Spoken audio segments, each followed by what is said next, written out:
नमस्कार। मेरे इस नॉलेज वर्ल्ड यूट्यूब चैनल पर एक बार पुनः आप सभी लोगों का स्वागत है। आज हम लोग चर्चा करते हैं बीए पार्ट 1 सेकंड सेमेस्टर में राजनीति विज्ञान विषय में जो फर्स्ट पेपर है उसमें उदारवाद, जिसके अंतर्गत हम लोग आज उदारवाद क्या है, उदारवाद का अर्थ क्या है, उदारवाद के संदर्भ में विभिन्न विद्वानों ने कौन कौन सी परिभाषाएं दी हैं, उदारवाद का क्या स्वरूप था, उदारवाद का विकास कैसे हुआ, उदारवाद के सिद्धांत कौन कौन से थे, उदारवाद के गुण और अवगुण क्या है, इन सब पर आज हम लोग विस्तार से चर्चा करेंगे। तो चलिए प्रारंभ करते हैं। उदारवाद प्राचीन काल से ही दार्शनिकों तथा विचारकों के द्वारा राज्य के स्वरूप और उसके कार्य क्षेत्रों को लेकर आपस में विचार किया जाता रहा है और इन विषयों पर जो विचारधाराएं आई उसे ही हम राजनीतिक विचारधारा कहते हैं।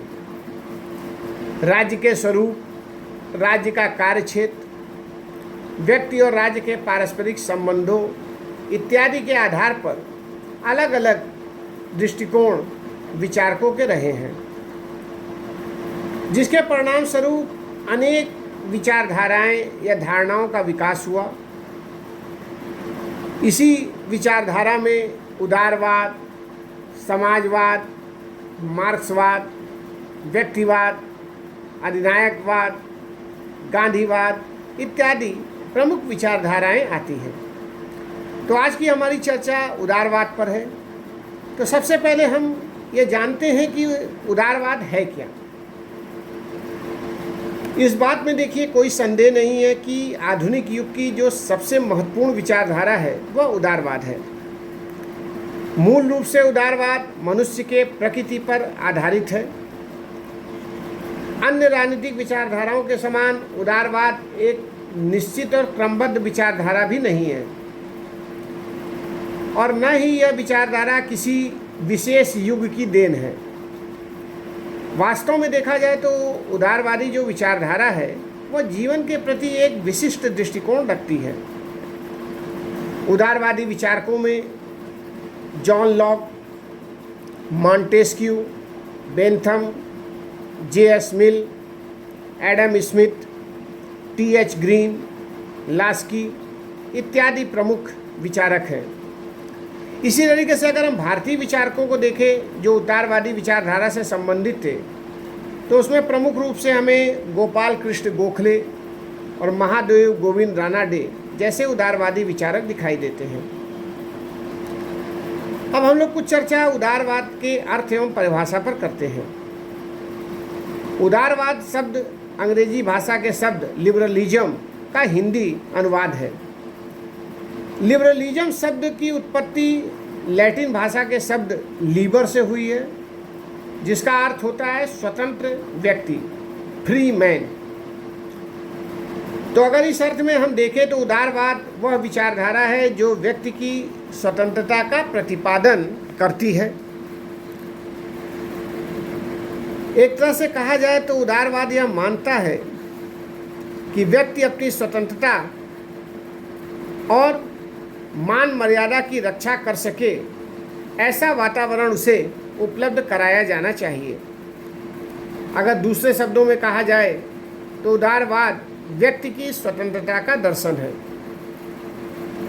जहाँ तक उदारवाद की विचारधाराओं की बात है तो हाबहाउस ने अपने प्रसिद्ध ग्रंथ उदारवाद में लिखा है कि उदारवाद की मान्यता यह है कि व्यक्ति एक यंत्र न होकर एक सजीव आत्मा है और एक सजीव आत्मा को अपने विकास के लिए स्वतंत्रता का वातावरण चाहिए। इसी तरीके से लास्की का कहना है कि उदारवाद की व्याख्या करना और उसकी परिभाषा देना आसान नहीं है।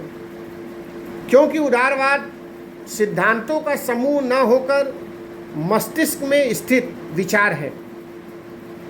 एनसाइक्लोपीडिया ऑफ ब्रिटानिका के अनुसार अगर देखें तो उदारवाद के विचारों का सार स्वतंत्रता का सिद्धांत है। इसी तरीके से साल्टोरी के शब्दों में अगर हम उदारवाद को देखें तो साल्टोरी का कहना है कि साधारण शब्दों में उदारवाद व्यक्तिगत स्वतंत्रता, न्यायिक सुरक्षा तथा संवैधानिक राज्य के सिद्धांत व व्यवहार है। उपयुक्त परिभाषाओं के आधार पर हम यह देखते हैं कि उदारवादी विचारधारा व्यक्ति को साध्य तथा राज्य को साधन मानती है। अब हम लोग उदारवाद के उदय के कारणों पर भी कुछ चर्चा कर लेते हैं। राजनीतिक चिंतन के क्षेत्र में उदारवाद के उदय के जो कारण थे उसमें महत्वपूर्ण कारण था औद्योगिक क्रांति तथा पूंजीवादी वर्ग का उदय। 18वीं शताब्दी के अंत में जो औद्योगिक क्रांति हुई और अंतर्राष्ट्रीय स्तर पर जो व्यापार में वृद्धि हुई, उसके कारण एक समृद्धशाली वर्ग जिसे हम पूंजीपति वर्ग कहते हैं उसका जन्म हुआ और यहीं से उदारवादी विचारधारा की शुरुआत होती है। क्योंकि उदारवाद की जो विचारधारा थी वह कहीं न कहीं आर्थिक स्वतंत्रता की भावना से ओतप्रोत थी। नवजागरण का भी उदारवाद के उदय में महत्वपूर्ण योगदान था। प्राचीन काल में यूनानियों ने विज्ञान, दर्शन, राजनीति, साहित्य व कला के क्षेत्र में अभूतपूर्व उन्नति की थी।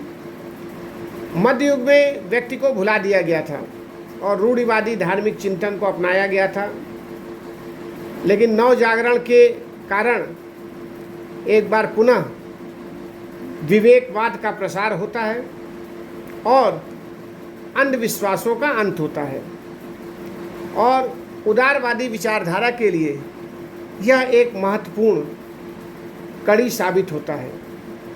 धर्म सुधार आंदोलन, निरंकुशवाद के बाद या निरंकुशतावाद के विरुद्ध प्रतिक्रिया भी उदारवादी विचारधारा के जन्म के लिए एक उत्तरदायी कारण है।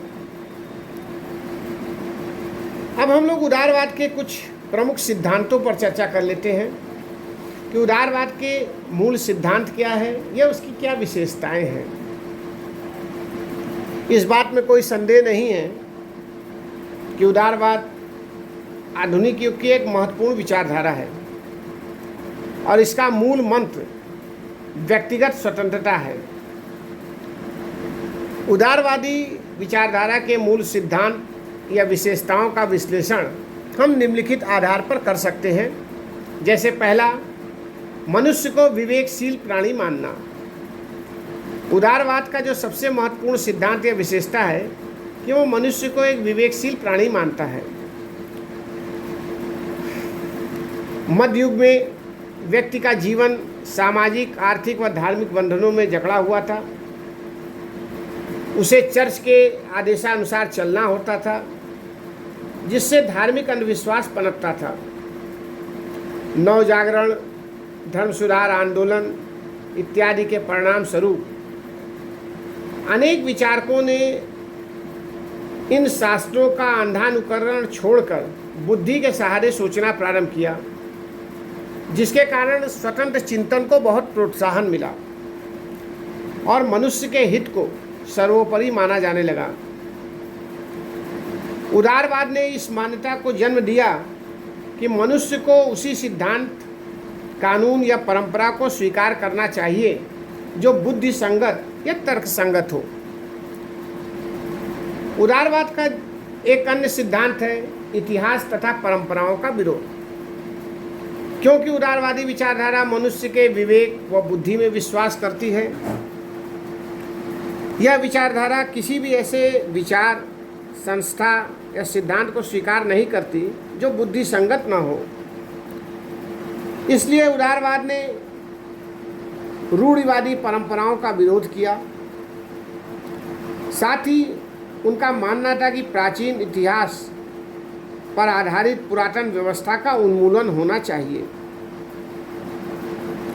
जहाँ तक उदारवाद के अन्य सिद्धांत की बात है तो जो इसका तीसरा प्रमुख सिद्धांत है वह है मानवीय स्वतंत्रता का समर्थन।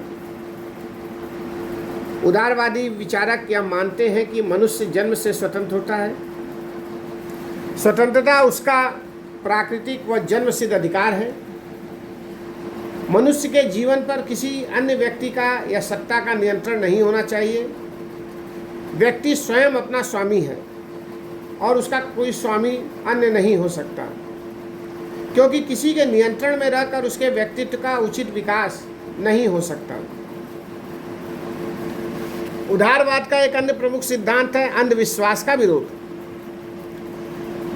क्योंकि उदारवाद मानवीय विवेक पर आधारित था, इसीलिए उदारवादी विचारक अंधविश्वासों का विरोध करते हैं।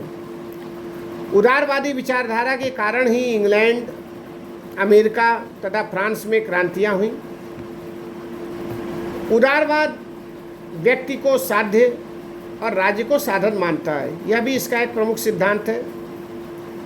क्योंकि उदारवाद का जो मूल आधार है वह व्यक्ति है और उदारवाद यह मानता है कि समाज, राज्य व अन्य मानवीय संस्थाओं का जन्म व्यक्ति के कल्याण के लिए होता है। तो ऐसी स्थिति में ये सभी साधन के रूप में व्यक्ति का कल्याण करते हैं, इसलिए व्यक्ति साध्य है और राज्य साधन। उदारवादी राज्य को एक कृत्रिम संस्था भी मानते हैं। उदारवादी मानते हैं कि राज्य प्राकृतिक नहीं है, बल्कि उसका मनुष्यों के द्वारा निर्माण किया गया है और यह निर्माण मनुष्य ने अपनी आवश्यकताओं की पूर्ति के लिए किया है। और इसीलिए व्यक्ति को यह अधिकार है कि वह समाज और राज्य के संगठन में अपनी इच्छा अनुसार संशोधन व परिवर्तन कर सके। एक तरह से स्पष्ट है कि उदारवादी राज्य को एक कृत्रिम संस्था मानते हैं। उदारवाद का एक प्रमुख सिद्धांत है प्राकृतिक अधिकारों का समर्थन। उदारवाद की मान्यता है कि व्यक्ति के अधिकार प्राकृतिक हैं और समाज व राज्य को व्यक्ति के इन प्राकृतिक अधिकारों का उल्लंघन करने का कोई अधिकार नहीं है। उदारवादियों का यह भी मानना है कि ये जो समाज व राज्य है वह व्यक्ति के अधिकारों के सृष्टा नहीं है, बल्कि उसकी सुरक्षा करने के लिए बनाए गए हैं। इसी आधार पर लॉक ने प्राकृतिक अधिकार के सिद्धांत का प्रतिपादन किया, जिसके अनुसार व्यक्ति के मुख्य प्राकृतिक अधिकार जीवन का, संपत्ति का और स्वतंत्रता का था। उदारवादी विचारधारा का एक प्रमुख सिद्धांत है कि धर्मनिरपेक्ष राज्य।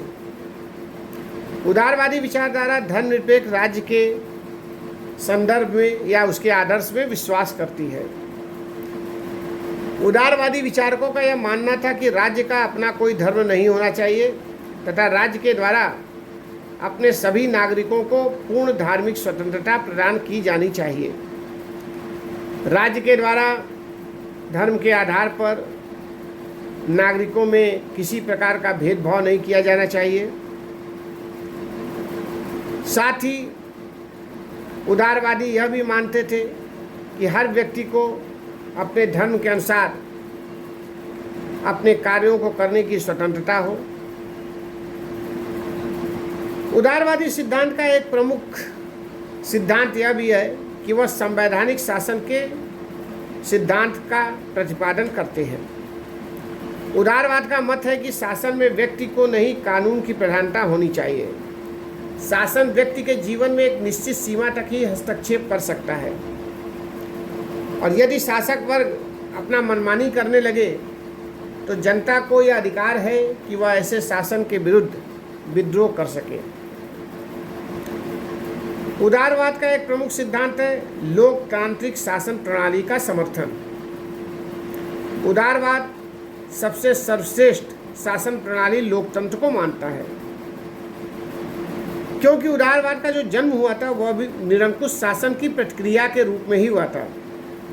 अतः उदारवाद इस विचार का प्रतिपादन करता है कि व्यक्ति की स्वतंत्रता और उसके अधिकारों की रक्षा का सर्वोत्तम उपाय यह है कि शासन शक्ति जनता के हाथों में हो और कोई भी व्यक्ति या वर्ग जनता पर मनमाने ढंग से शासन न करे। उदारवाद का एक अन्य प्रमुख सिद्धांत है अंतर्राष्ट्रीय शांति में विश्वास। उदारवाद अंतर्राष्ट्रीय वाद में विश्वास रखता है। वह राज्य की निरंकुशता को स्वीकार नहीं करता है तथा विश्व शांति व विश्व बंधुत्व के आदर्श का प्रतिपादन करता है। एक तरह से कहा जाए तो उदारवाद का प्रमुख सिद्धांत है जियो और जीने दो। अब हम लोग उदारवाद के गुण या पक्ष में कुछ चर्चा करते हैं। जैसा कि हम जानते हैं उदारवाद 19वीं और 20वीं शताब्दी की एक महत्वपूर्ण विचारधारा रही है और इस विचारधारा ने विभिन्न देशों और जीवन के विविध क्षेत्रों को बहुत प्रभावित किया है। उदारवाद के जो गुण हैं उसको हम निम्नलिखित आधार पर देख सकते हैं। पहला जो है वह है व्यक्ति के विकास में सहायक। इस बात से हम इनकार नहीं कर सकते हैं कि उदारवाद व्यक्ति के व्यक्तित्व के विकास पर बल देता है। उदारवाद की मान्यता है कि व्यक्ति के व्यक्तित्व का विकास स्वतंत्रता के अभाव में नहीं हो सकता, अतः व्यक्ति को स्वतंत्रता का अधिकार मिलना आवश्यक है। उदारवादी विचारक J.S. मिल, जो कि स्वतंत्रता का पुजारी था, उसने स्वतंत्रता के विचार पर बहुत अधिक बल दिया। आधुनिक उदारवाद व्यक्ति को साध्य तथा राज्य को साधन मानता है। इसी तरीके से उदारवाद का जो एक अन्य गुण है वह है निजी संपत्ति का समर्थन। उदारवादी मानते हैं कि निजी संपत्ति मनुष्य की मूलभूत प्रवृत्ति का अंग है और उदारवादी विचारधारा निजी या व्यक्तिगत संपत्ति को बनाए रखना चाहती है। वो चाहती है कि उत्पादन के सभी साधनों पर राज्य का स्वामित्व कम से कम हो। उदारवादी विचारधारा का जो एक और गुण है वह है कि जीवन के सभी क्षेत्रों में सुधार का मार्ग प्रशस्त करना। जैसा कि आधुनिक उदारवाद की मान्यता है कि व्यक्ति के जीवन के सभी क्षेत्रों में सुधार होना चाहिए। उदारवाद ने राजनीतिक क्षेत्र में विशेषाधिकारों पर आधारित पुरातन व्यवस्था का अंत कर स्वतंत्रता, समानता तथा लोकतंत्र के विचारों का समर्थन किया। संसदीय प्रणाली तथा वयस्क मताधिकार का सिद्धांत दिया। आर्थिक क्षेत्र में मुक्त व्यापार पर बल दिया, जिसके परिणाम स्वरूप विश्व के विभिन्न देश एक दूसरे के नज़दीक आए और एक विश्व मंच और विश्व बाजार बना। उदारवाद ने धर्मनिरपेक्षता का मार्ग प्रशस्त किया। इसके साथ ही एक महत्वपूर्ण चीज़ यह थी कि उदारवाद ने राष्ट्रीय आत्मनिर्णय के सिद्धांत का भी समर्थन किया, जो आगे चलकर विभिन्न राष्ट्रों की राष्ट्रीय स्वतंत्रता में महत्वपूर्ण योगदान देने के लिए प्रस्तुत हुआ। अब हम लोग एक और जो इसका गुण देखते हैं वो है कि राज्य के संबंध में उचित और संतुलित दृष्टिकोण। उदारवादी राज्य को एक आवश्यक मानते हैं, लेकिन वो यह भी जानते हैं कि राज्य व्यक्ति के कार्यों में कम से कम हस्तक्षेप करे। एक तरह से कहा जाए तो उदारवादी सीमित शक्तियों वाले शासन के समर्थक हैं।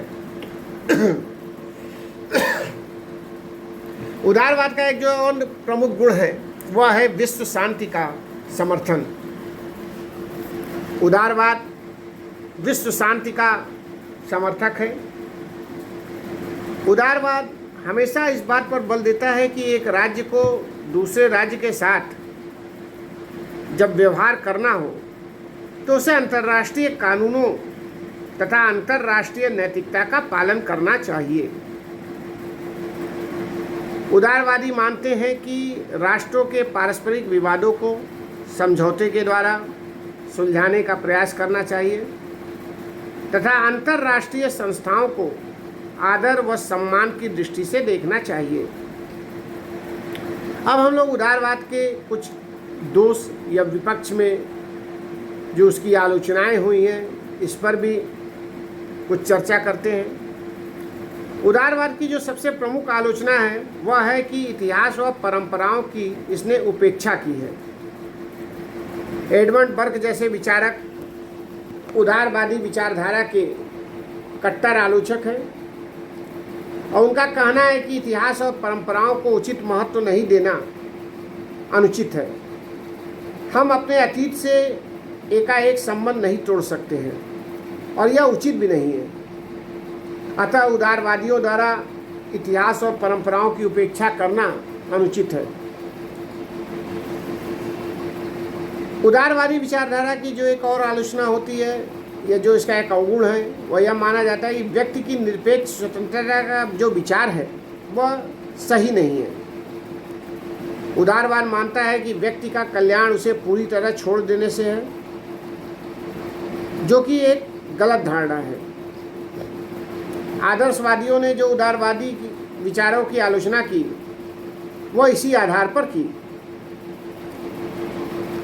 आदर्शवादी मानते हैं कि प्रत्येक व्यक्ति की वास्तविक स्वतंत्रता राज्य द्वारा प्रदत्त और नियंत्रित स्वतंत्रता से ही हो सकती है। अतः उसके विकास के लिए आवश्यक है कि व्यक्तियों पर नियंत्रण लगाकर उनकी स्वतंत्रता को सीमित कर दिया जाए। उदारवादी विचारधारा की एक अन्य आलोचना इस आधार पर भी होती है कि व्यक्ति अपने हितों का सर्वश्रेष्ठ निर्णायक नहीं माना जा सकता। उदारवादी विचारक यह मानते हैं कि व्यक्ति अपने हितों का सर्वश्रेष्ठ निर्णायक होता है, जो कि दोषपूर्ण है, क्योंकि सामान्य रूप से व्यक्ति का दृष्टिकोण बहुत ही सीमित होता है और जो परिस्थितियों के अनुसार बदलता रहता है। व्यक्ति अपने स्वार्थ में ही निर्णय लेता है और अगर ऐसा होने लगे तो समाज में टकराव बढ़ जाएगा।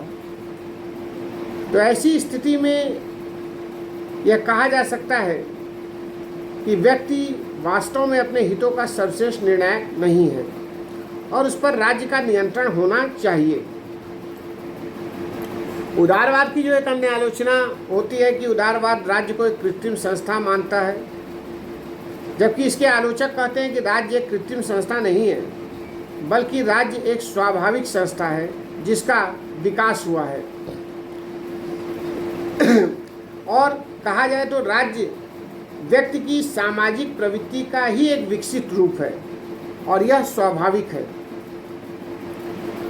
इस तरह से हम देख सकते हैं कि उदारवाद के संदर्भ में जो उसके सिद्धांत थे या जो उसके गुण और अवगुण थे उसकी विवेचना करने से यह स्पष्ट होता है कि उदारवादी विचारधारा एक महत्वपूर्ण विचारधारा है जो मानवता, व्यक्ति की स्वतंत्रता तथा स्वतंत्रता के सिद्धांतों पर आधारित है।